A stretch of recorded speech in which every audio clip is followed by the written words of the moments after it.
የወረቀት ቦርሳን አንዳንድ እናቶች መሰልጠን ፈልገው እናሰለጥናለን የሚሉ ድርጅቶች ጋር ከፍለው መሰልጠን ሳይችሉ ሲቀሩ ሳይና አንዳንዶችም እንዳሳያቸው ጠይቁኝ ነበር። ያው እኔም ስራዬ እንደመሆኑ መጠን ያለኝን ባካፈላችሁ ብዬ ወደ እናንተ መጥቻለሁ። ይህንን ስራ ሳዘጋጅ ቤቴ ውስጥ ሆኜ ከልጆቼ ጋር እየታገልኩ ስለነበር ጥራት ስላነሰው ይቅርታ እየጠየቁ ስራው በጣም ቀላልና ቀላል ሲሆን ታይቶ ሊገባ የሚችል አሰራር ያለው ነው። ለመጀመሪያ በቀላሉና ግልጽ በሆነ መንገድ ያውም እየተለማመዳችሁ እንዲቀላችሁ በእጃችሁ ላይ በምታገኙት በኤ4 ወረቀት ይህንን የወረቀት ቦርሳ እንዴት በቤታችሁ ማዘጋጀት እንደምትችሉ አሳያችኋለሁ። እርግጥ የወረቀት ቦርሳን ስናዘጋጅ የተለያዩ ሳይዞች፣ የተለያዩ የወረቀት አይነቶች ያሉት ቢሆንም እነዚያን ሳይዞችም ሆነ የተለያዩ የወረቀት አይነቶችን የምትፈልጉ ከሆነ ኮሜንት ላይ ያሳውቁኝ። እያንዳንዱን በዝርዝር ከነአሰራራቸው ላሳያችሁ ሙሉ ፈቃደኛ ነኝ። እንቀጥል።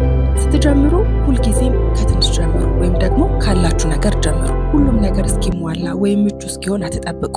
እዚህ ጋር የምሰራውን አንድ ባንድ የሚያቀታችሁ ነገር ካለ ቪዲዮውን እያስቆማችሁ በመደጋገም ልትሰሩ ትችላላችሁ። እኔ ስራዬን እየቀጠልኩ ግን አንዳንድ ነገሮችን ልበላችሁ። ምንም ነገር የሚያድገው ከትንሽ ነው። አንድን ስራ ለመጀመር አስባችሁ ሁሉ ነገር ተስተካክሎ እስኪሟላላችሁ ድረስ አትጠብቁ። ካሰባችሁ ባላችሁ ነገር ጀምሩ። ፐርፌክት የሚባል ነገር የለም። እኔ ዛሬ የማሳያችሁ ይህንን ስራ በዚች በትንሽዬ ወረቀት ሊሆን ይችላል።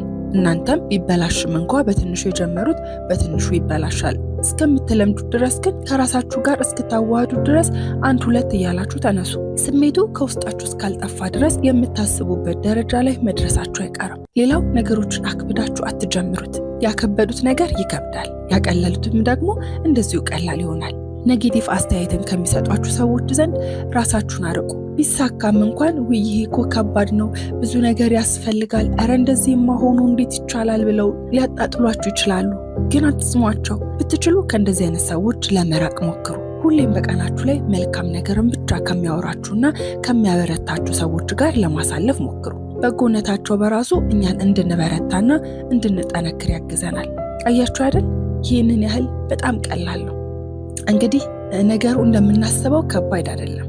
ዋናው ቁም ነገር መጀመሩ ላይ ነው። ዛሬ በዚች በኤ4 ወረቀት የለመዳችሁት ነገር ነገ ትልቅ ቢዝነስ ሊሆንላችሁ ይችላል። በነገራችን ላይ ልጅ በማሳደግ ምክንያት ስራ ፈተው ልጆቻቸውን እያሳደጉ ላሉ እናቶችና ምን ልስራ ብለው ሀሳብ ላላቸው እናቶች እንደዚህ አይነት ስራ ለመስራት ፍላጎትና ጉጉት ያላችሁ ካላችሁ፣ ወይም ደግሞ እንደዚህ አይነት ፍላጎትና ጉጉት ያላት እናት፣ እህት፣ ወዳጅ ካለቻችሁ ይህንን ቪዲዮ ሼር አድርጉልኝ። በቤታቸው ሆነው ይህንን ስራ መስራት ቢፈልጉ እንኳን በነፃ ላግዛቸው ዝግጁ ነኝ። ጥያቄ ካላችሁ ወይም ደግሞ ሌሎች ሳይዞችና ዲዛይኖችን እንድሰራላችሁ ከፈለጋችሁ ኮሜንት ላይ አስቀምጡልኝ። እያንዳንዱን በዝርዝር ልክላችኋለሁ። ይሄ ቪዲዮ ለአንድ ሰው የስራ በር ሊከፍት ስለሚችል ሼር ማድረጋችሁን አትርሱ። በሚቀጥለው ቪዲዮ እስከምንገናኝ ባላችሁ ነገር መጀመርን አትዘንጉ። መልካም ጊዜ። ቻው።